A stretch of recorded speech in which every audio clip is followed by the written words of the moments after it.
So obviously controlling the use of drugs and alcohol in the workplace is important for productivity as well as safety of other employees.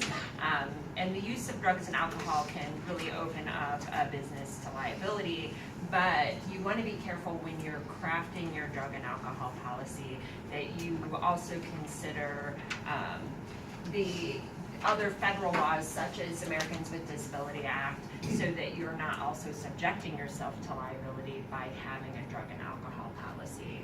So, and really the big thing is that you have to take a couple things into consideration. Number one, if you are a federal workplace or any business that receives federal grants, it's required that you have a drug-free workplace and that you have that policy in place.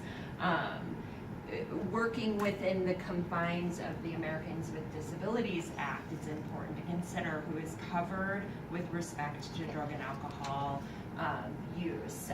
Rehabilitated users, drug and alcohol users, are covered underneath the Americans with Disability Act.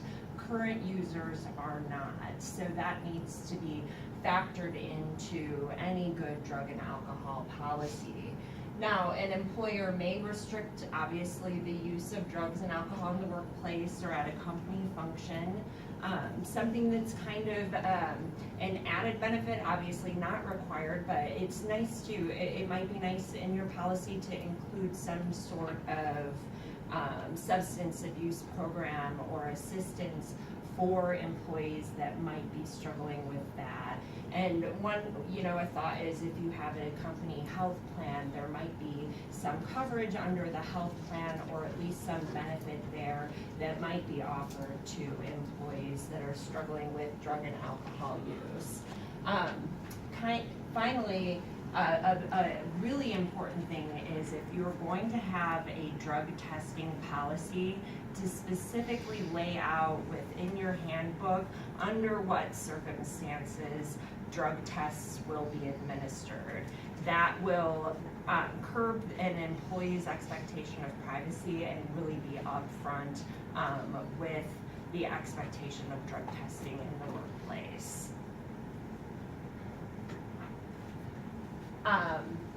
And disciplinary action. This is really a key policy in every handbook.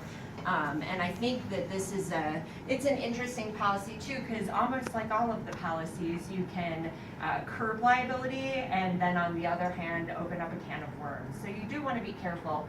You do want to lay out in your handbook exactly what actions will be disciplined, how those actions will be disciplined, when discipline will be administered, and what types of discipline will be taken for different types of actions. But while you're laying out your disciplinary policy, you want to be careful if you do have a very detailed progressive disciplinary policy, such as Quentin was talking about with, you get written up if you do this, you'll get written up 3 times. If you're written up 3 times, you'll be terminated. That's a progressive disciplinary policy. You want to make sure that you always include language in there that it's at your discretion. You want to leave yourself room to modify the policy for when something comes up that you never thought would happen. And we hear all kinds of stories. Probably none of you would be surprised at some of the things people will come up with to get in trouble with.